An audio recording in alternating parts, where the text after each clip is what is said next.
Orang yang masuk ke agama kita ini penutupan bahasan kita. Orang yang masuk ke agama kita ini semuanya orang-orang pintar. Yang masuk ke Islam orang-orang pintar. Yang keluar dari Islam orang-orang bodoh. Itu fakta lapangan itu. Fakta. Yang masuk Islam doktor, profesor, orang-orang yang pintar, ilmuwan. Yang keluar dari Islam orang yang bodoh, tidak ada pendidikan. Itu fakta lapangan. Saya kasih contoh. Ada seorang profesor ahli spesialis kulit dari Muay Thai, dari Thailand. Orang ini setiap tahun mengundang dokter-dokter spesialis kulit dunia untuk datang, kemudian dia menunjukkan penemuan terakhirnya. Waktu datang teman-teman sekalian, orang-orang ngumpul, kebetulan ini kisah sekitar 7 tahun yang lalu. Ini masuk Islam profesor ini. Sini juga bilang profesor ya. Ya. Jadi dia kebetulan salah satu yang diundang ini ada dokter muslim dari Mesir, dan orang ini suka ikut pengajian, majelis ilmu begini. Dokter tapi suka belajar agama. Jadi dia faham. Waktu profesornya naik di atas podium seperti mimbar ini, kemudian dia bilang, saya baru menemukan dengan teknologi tercanggih sekarang, ternyata yang membuat rasa sakit dalam tubuh manusia itu adalah urat-urat saraf yang halus sekali berada di bawah kulit. Berada di bawah kulit. Jadi kalau kita bisa menaklukkan itu, obat biusnya menyentuh itu, sudah cukup. Kalau ada orang kena luka bakar, kena api, kebakar, maka kulitnya terbakar dengan urat-urat itu, dipastikan dia tidak akan rasa sakit. Dinaikkan satu orang di atas panggung, kemudian diiris, ada kena luka bakar tangannya, diiris pakai pisau bedah bagian dalam dagingnya, nggak sakit dia. Orang semua bersorak, tepuk tangan, oh hebat ini, penemuan tercanggih. Si dokter muslim dari Mesir bilang, sebentar profesor, kalau itu penemuan Anda tercanggih sekarang, saya ingin menyampaikan kalau penemuan ini sudah disebutkan dalam Al-Quran 1400 tahun yang lalu. Kata dia, mana buktinya? Bilang, baik, saya datangkan. Diambil Quran terjemahan bahasa Inggris, dibawa ke atas podium mimbar ya, dibawa ke atas podium, dikasih Quran terjemahan, dibaca surah An-Nisa ayat 56. Ini tentang masalah ahli neraka. Bunyinya diantara bunyi ayatnya, a'udzubillahi minasyaitonirrajim, kullama nadidat juluduhum baddalnahum juludan ghairaha liyadhukul azab. Setiap kali penghuni neraka itu kulit mereka terbakar, kami ganti dengan kulit yang baru supaya mereka merasakan rasa sakit yang baru.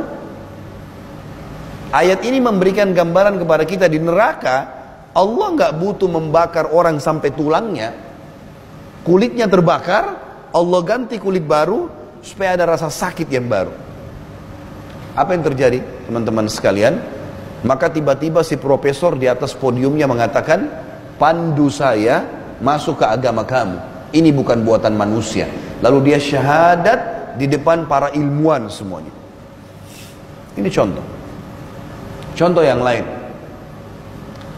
ada seorang insinyur arsitek dari Jerman masuk Islam gara-gara keajaiban Al-Quran, teman-teman sekalian. Kisah nyata. Orang ini arsitek, dia suka gambar-gambar, dia sering mempertemukan antara literatur klasik sama literatur modern. Literatur sama ya, rujukan buku ya. Jadi dia sering menambil literatur atau buku-buku yang klasik dan buku-buku yang modern untuk buat gambar. Salah satu literatur dia yang klasik adalah Al-Quran. Orang ini Katolik, beragama Katolik. Dia sering cari di Al-Quran itu masalah arsitektur, seperti misalnya masalah tempat-tempat tinggalnya kaum Samud, kaum Ad, ya, Fir'aun, ada disebutkan dalam Al-Quran tentang arsitektur mereka gitu. Satu waktu, dan dia selalu laku, selalu berhasil di gambar itu. Satu waktu dia ingin mencari sesuatu yang masa depan dalam Al-Quran. Ada nggak? Ditemukan sama dia tentang arsitektur surga. Masa depan belum ada di dunia. Selalu Allah bilang tentang surga, tajri min tahtihal anhar. Jannatin tajri min tahtihal anhar. Surga itu di bawahnya mengalir sungai. Ini masalah arsitektur, tapi masa depan. Dan yang boleh dapat itu hanya orang yang patuh saja. Penasaran dia, apa sih ini? Kok apa kelebihannya bangunan di bawahnya ada sungai? Kenapa itu menjadi sebuah bangunan yang terhebat, yang luar biasa menjadi target setiap orang beriman? Penasaran dia. Ada tanah dia kosong, dibangun bangunan mewah. Semua sama dengan rumah dia, bedanya lantai sama ya. Lantainya diganti dengan kaca. Dia nggak pakai keramik, nggak pakai. Ganti dengan kaca. Di bawahnya itu dibuat air mengalir. Ada panel listrik, airnya mengalir. Itu dibuat sama dia. Setelah 6 bulan, 3-4 bulan, 6 bulan dia bangun. Dia pergi ke Eropa bawa gambar-gambar dia. Dia belum sempat tinggalin rumah itu. Dia kesana sini 2 bulan. Luar biasa capek, penatnya luar biasa. Dia pulang, dia bilang, dia ceritain waktu dia masuk Islam ini. Dia bilang, saya tiba di bandara, saya nggak pulang ke rumah istri saya langsung ke rumah baru itu. Lalu saya nyalain semua panel listriknya, lampu ini segala macam, termasuk ada panel listrik suara air di bawah itu. Dia bilang begitu saya duduk di sofa, di tempat duduk, tiba-tiba 5 menit saja, capek saya, penat saya hilang semua. Dia bilang ini apa sebabnya? Dia lihat dinding, wallpaper sama saja dengan rumahnya. Lampu memang mewah, tapi sama dengan rumah dia. Nggak ada sesuatu yang baru. Dia coba matiin lampu satu persatu. Dilihat sama dia, semuanya biasa saja. Terakhir 2 jam. 2 jam dia tunggu di situ teman-teman sekalian. Terakhir itu pada saat sudah mati semua, tinggal panel listrik berhubungan dengan air. Dia duduk lagi, begitu dia dengar suara gemericik air. Orang Indonesia bilang gemericik air ya, suara gemericik air. Maka dia rasakan ketentraman seperti tadi awal. Dia bilang, oh ternyata ini rahasianya. Kenapa surga dibilang di bawahnya mengalir air? Memang dengan mendengar suara air, kalau kita lagi penat, capek, itu hilang. Gara-gara itu, dia mencari Islamic community, masjid, kemudian dia masuk Islam. Ada kisah yang lain, saya masih minta 2-3 kisah ya, saya sampaikan ya. Ada kisah yang lain, seorang anak muda di Amerika, mahasiswa, masuk Islam, gara-gara saf solat yang tadi kita atur saf, imam kita bilang istawwa tadilu, lurus dan rapatkan. Gara-gara itu masuk Islam. Bagaimana ceritanya? Ada seorang anak muda, mahasiswa muslim, sama dengan Nasrani, teman dekat. Tinggal apartemen bersebelahan. Kemudian bulan Ramadan, si muslim ini lagi nonton acara sholat tarawih di Mekah di malam 27 Ramadan. Dia putar, waktu itu kebetulan nunggu antara azan dan iqamah isya. Azan dan iqamah isya, belum sholat tarawihnya. Si Nasrani bel, pamit mau masuk ke dalam rumah apartemen. Si muslim silahkan masuk. Duduklah mereka berdua di depan TV tadi. Terjadi pembicaraan. Kata si Nasrani, itu masjid kalian ya? Sambil lihat ke Ka'bah. Banyak orang, malam 27 Ramadan, ini Lailatul Qadar, penuh Mekah. Sampai ke pelataran-pelataran, gang-gang semuanya penuh. Kamera dari atas, kamera dari tempat tawaf, kamera di tempat sa'i, penuh semua. Kata si muslim, iya, itu masjid kami. Kata si muslim, tanya kepada Nasrani, kira-kira menurut kamu berapa jumlah orang itu? Kata si Nasrani, kayaknya ratusan ribu. Kata si muslim, itu 3,5 juta orang. Sekarang semua itu penuh sampai seperti semut. Banyaknya itu di pelataran, di jalan-jalan ini 3,5 juta orang. Nasrani diam. Kata si muslim, kira-kira menurut kamu bisa nggak orang sebanyak ini diatur dengan satu instruksi, satu kalimat, ini semua bisa patuh, bisa patuh, tidak melanggar. Kata si Nasrani, mustahil, nggak mungkin. Kata si Muslim, saya jamin kamu kurang dari setengah menit saja, ini semua bisa patuh dan rapi, walaupun mereka tidak saling kenal. Kata si Nasrani, bagaimana ceritanya? Kata si Muslim, tunggu, lihat aja sebentar. Kebetulan antara azan dan iqamah, nggak lama kemudian iqamah nih. Tadi waktu antara azan dan iqamah ada yang lagi jalan, ada yang lagi minum, ada yang lagi makan, ada yang lagi duduk, ada yang lagi sholat. Begitu iqamah, semua jadi rapi, masuk ke saf. Kita tahunya umat Islam saf untuk atur sholat, tapi kita tidak pernah sadar, teman-teman sekalian, ini luar biasa ini. Ada ilmu di situ. Tiba-tiba iqamah, kemudian Syekh Sudes datang, ucapin satu kalimat, istawwa tadilu, lurus dan rapatkan saf. Tiba-tiba semua rapi, masuk di saf, rapi semua, nggak ada yang jalan, nggak ada yang semua. Satu instruksi lagi, Allahu Akbar. Baik, semua Allahu Akbar.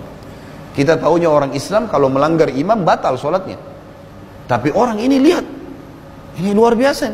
Padahal imamnya kita nggak kenal, bukan ayah kita, bukan paman. Kita cuma kenal nama, patuh semua. Mau orang hitam, mau orang Melayu, mau orang Arab, semua sama, harus ikut. Ruku, Allahu Akbar, semua ruku. Nggak ada yang berdiri duluan. Kita tahu berdiri batal. Baik, Sami Allahu liman hamidah, semua satu kalimat, Allahu Akbar sampai salam. Waktu lagi terjadi itu, si Muslim ini lagi asyik, ya, asyik sama ya, lagi enak mendengarkan tadi Al-Quran. Dia lupa temannya Nasrani nih. Selesai sholat baru dia bilang, oh maaf ya, tadi saya asyik nonton ini nih. Saya lagi enak nonton ini, maka saya tidak tahu tadi. Kami lagi puasa, kamu kan tidak puasa. Kamu mau minum apa? Si Nasraninya diam. 2 kali diam, 3 kali diam. Lalu si Nasrani mengatakan apa? Ajarkan saya masuk ke agama kamu. Ini nggak mungkin buatan manusia. Nggak mungkin buatan manusia. Nggak ada orang manusia bisa mengatur ini. Nggak ada. Ini nggak gampang teman-teman sekalian. Dan ada ratusan cerita seperti ini, ratusan, banyak sekali. Kalau kita mau sebutkan satu persatu tidak akan selesai-selesai. Terakhir izinkan saya sampaikan kisah tentang seorang anak muda di Inggris masuk Islam gara-gara keunikan kisah. Ada seorang syekh dari Saudi datang ke Inggris ceramah, nyampein majelis ilmu. Kemudian ada satu mu'allaf orang Inggris tahun lalu masuk Islam, tahun ini datang bawa temannya. Lalu dia bilang, Syekh, ini teman saya mau masuk Islam, tapi ada pertanyaan dia sebelum masuk Islam, bisa dia bertanya? Kata Syekh, silakan. Pertanyaannya si orang Inggris ini yang mau masuk Islam, dia bilang, Syekh, kenapa kalian dalam Islam menyuruh wanita kalian pakai jilbab? Nah, pertanyaan pertama, kenapa perempuan kalian tidak boleh salaman sama semua laki-laki? Salamannya hanya sama mahramnya dalam Islam. Karena Nabi SAW mengatakan apa?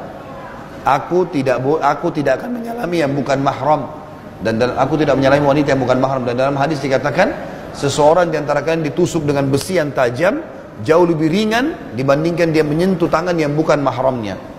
Memang tidak boleh dalam Islam. Makanya kita nggak boleh salaman kecuali dengan mahram. Dia bilang, kenapa dalam Islam kalian suruh begitu? Kenapa perempuan tidak boleh salaman sembarangan?